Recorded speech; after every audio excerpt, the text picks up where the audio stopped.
They married on a whim and joyfully raised 2 children, but their happiness was disrupted when her husband mysteriously vanished one day, and after 5 years of hopeful waiting, a chance encounter revealed a shocking truth. The morning air was crisp, a whisper of the impending autumn. Iris watched from the kitchen window as Mason, her husband of 8 years, kissed their children goodbye. He was a picture of everyday normalcy, his smile warm and his eyes bright with affection. Little did Iris know, this was the last image she would have of him for a long time. "Have a good day at work," she called out, a routine farewell. He waved back, not realizing it was their final exchange. The day progressed like any other, filled with the mundane tasks of life. Iris juggled her work-from-home job with taking care of their 2 young children, the hours slipping by in a blur of conference calls and playtime. It was only when the clock struck 6, the usual time for Mason's return, that a niggling sense of unease began to set in. 6 turned to 7, and then 8. Calls to Mason's phone went straight to voicemail. Anxiety twisted in Iris's gut, her mind racing with possibilities. Traffic accident? Sudden meeting? But deep down, she knew these were just hopeful excuses. Mason was the kind of man who would call if he was going to be even 5 minutes late. By midnight, with no sign of Mason and no word from the hospital or police, Iris's worry transformed into panic. The night was long and sleepless, punctuated by calls to friends, hospitals, and repeated messages left on Mason's voicemail. The following days were a blur of police reports, missing person posters, and an outpouring of community support. Friends and family rallied around her, providing meals and helping with the children, but nothing could fill the Mason-shaped hole in their lives. The questions were endless, the answers non-existent. Iris found herself replaying that last morning over and over in her mind, searching for any clue she might have missed. Had he seemed different? Was there some hidden message in his goodbye? But every time, her memory presented the same unremarkable scene, a normal morning in a life that no longer existed. As weeks turned into months, the initial surge of activity and hope waned. The police had no leads, it was as if Mason had vanished into thin air. Friends started to return to their own lives, their visits and calls becoming less frequent. The world moved on, but for Iris, time stood still in the moment of Mason's disappearance. She struggled to maintain a sense of normalcy for her children, her smile forced and her laughter hollow. Bedtime became a ritual of stories about their father, keeping his memory alive in the hearts of the children too young to understand the permanence of loss. Eventually, Iris had to accept the possibility that Mason might never come back. The man she loved, the father of her children, might remain a mystery forever. Yet, in her heart, a stubborn flame of hope refused to die. She would keep waiting, keep believing, because giving up felt like a betrayal to the love they had shared.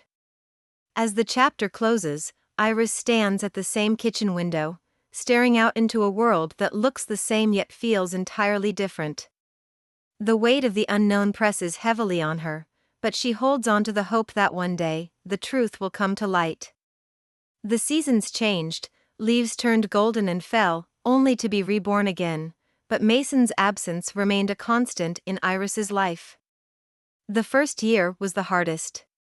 Every knock on the door, every ring of the phone, sent her heart racing, only to plummet again into disappointment. But as days turned into months and months into years, the sharpness of her immediate grief dulled into a chronic ache, a persistent part of her daily existence. Iris transformed, almost imperceptibly at first, into a woman who carried loss like an invisible cloak. Her friends noticed the change, the way her laughter came less easily, her gaze often distant. But they admired her too, for the strength she showed in raising her children, for keeping the household running, for not falling apart under the weight of her uncertainty. The children, Lily and Noah, grew like weeds, sprouting up in what felt like overnight transformations. Lily, the elder, had her father's eyes, a deep hazel that seemed to hold stories untold. Noah, a couple of years younger, carried Mason's easy smile and infectious laugh. Iris made sure they remembered their father, filling their lives with stories of him, making sure he was a presence, even in absence. Work became Iris's refuge, a place where she could put on a mask of normalcy. She threw herself into her job with a new fervor, finding solace in the rhythm of tasks and deadlines.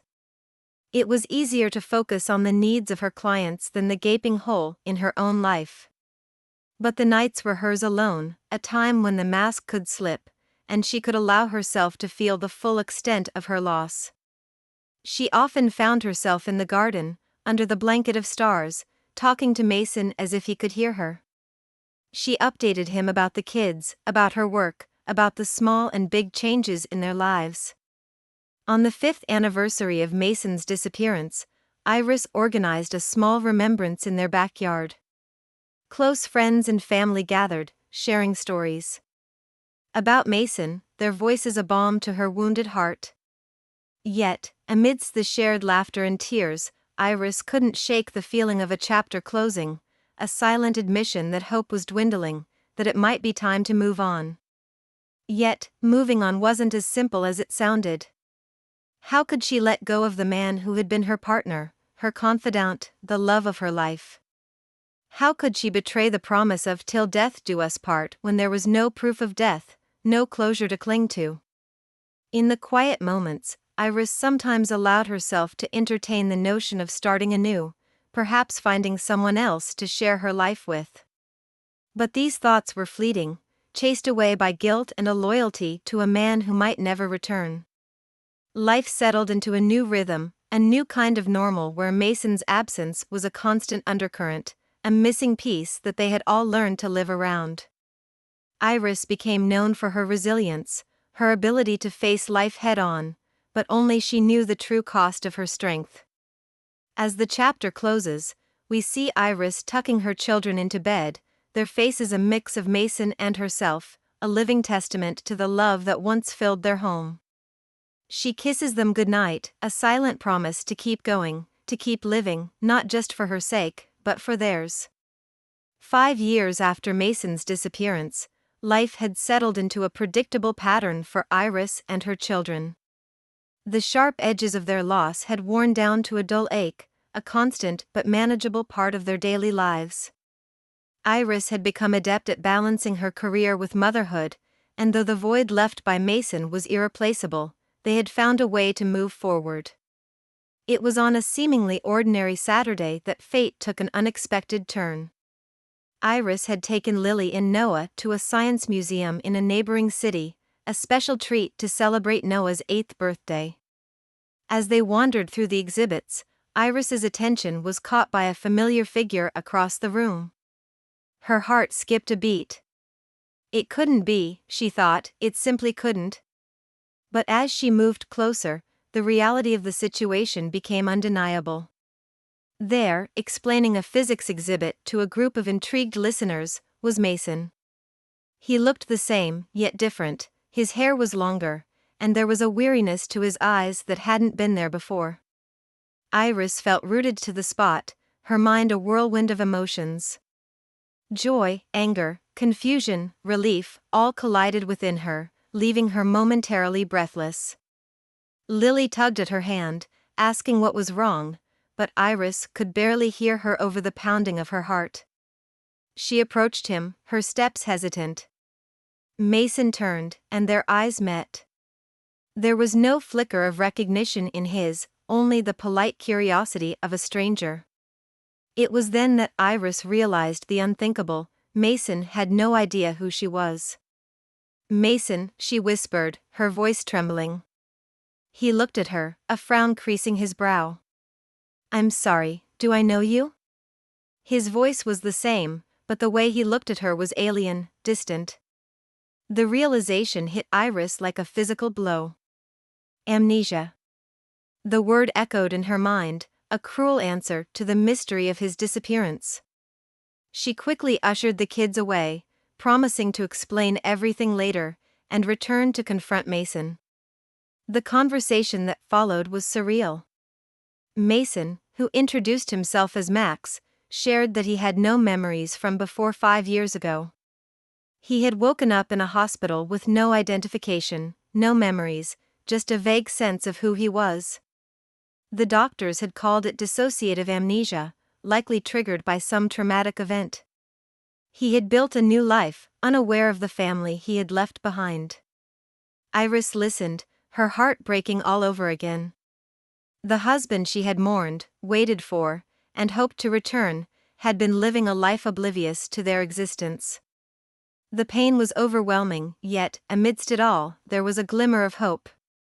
Mason was alive, he was here, and perhaps, just perhaps, there was a chance to bring back the memories of the life they had shared.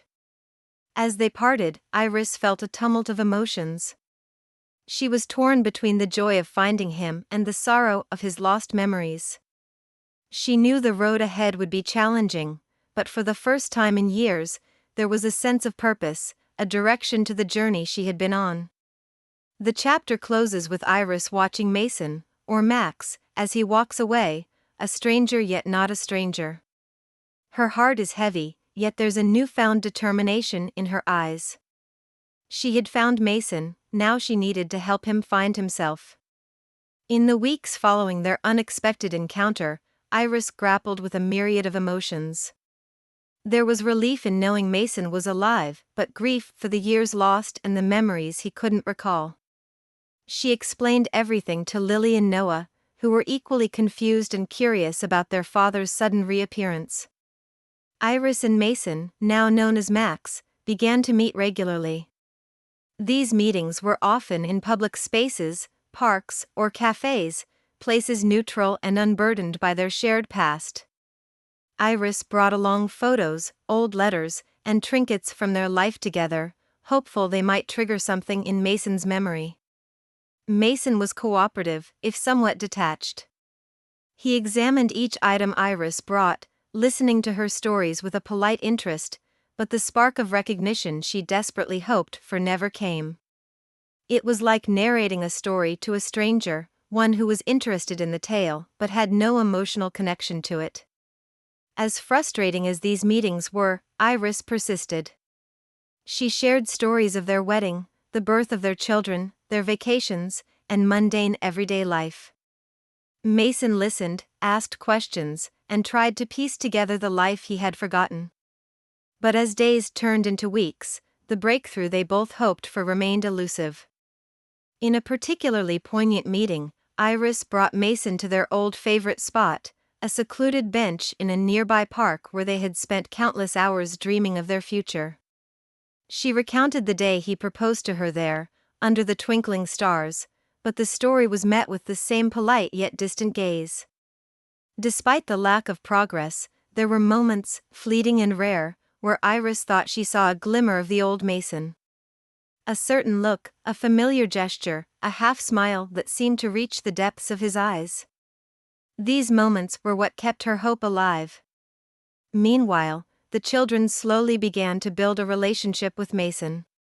Noah, ever the optimist, took to him immediately, chattering away about school and sports. Lily was more reserved, studying Mason with her father's own contemplative gaze, as if trying to find the dad she remembered in this stranger before her. Iris watched these interactions with a bittersweet heart. Mason was kind and patient with the children, but his interactions were those of a man getting to know new acquaintances, not reuniting with his own flesh and blood. The chapter reaches an emotional peak when Mason, during a session with old home videos, suddenly pauses a video of them at a family barbecue. For a moment, his face contorts with concentration, a flicker of something crossing his features. Iris holds her breath, hoping, praying. But the moment passes, and the look of confusion returns to his face. The setbacks are disheartening, but Iris refuses to give up. She knows the man she loved is still in there somewhere, hidden behind the veil of amnesia. The chapter closes with Iris, Mason, and the children sitting together, watching the old videos. The scene is domestic, almost normal, if not for the undercurrent of longing and unspoken memories that hang in the air. In the months following their reunion, Mason, who now lived as Max, spent time with Iris and their children, exploring the life he couldn't remember. They shared meals, laughter, and stories, trying to bridge the gap that amnesia had created. However, as the weeks turned into months, it became clear that Mason's memories were not returning. Iris observed Mason's interactions with the family. He was kind and caring, but there was an undeniable distance in his demeanor. He was a part of their lives, yet somehow apart from them.